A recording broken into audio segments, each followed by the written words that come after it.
仕事が忙しくて時間が取れず動画のアップロードに間が空いてしまいましたが、今回からホンダ車を作っていきたいと思います。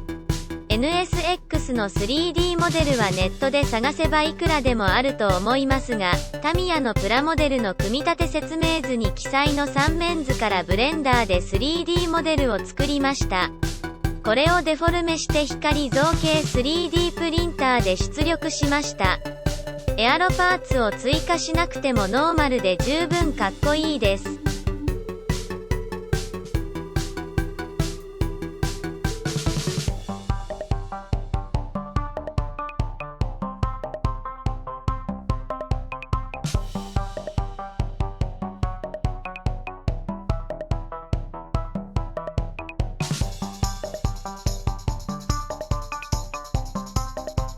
最近なぜか C2 ボックスがフリーズしたように思いです。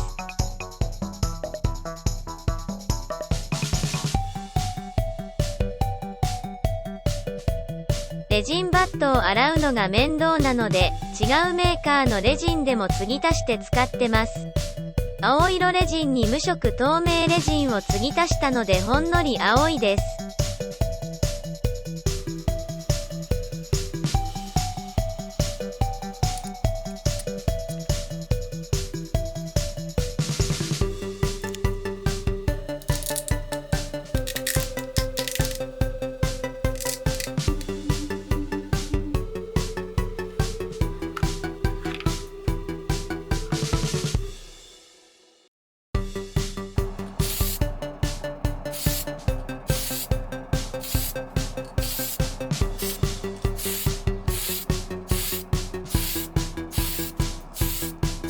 ボディカラーは白にしました。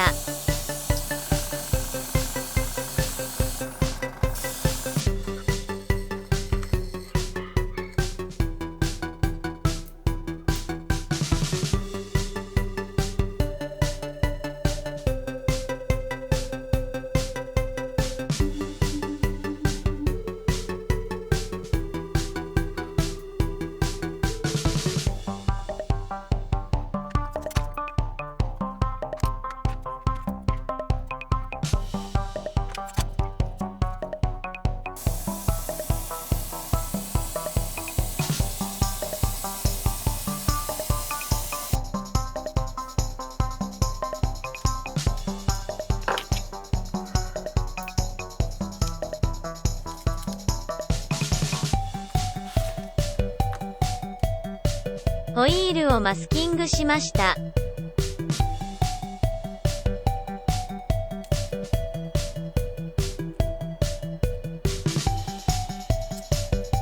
ホイールをシルバーで塗装しました。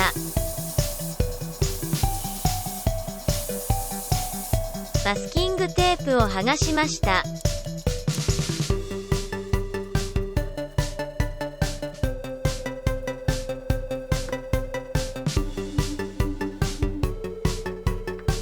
ナンバープレートのデカールを貼りました。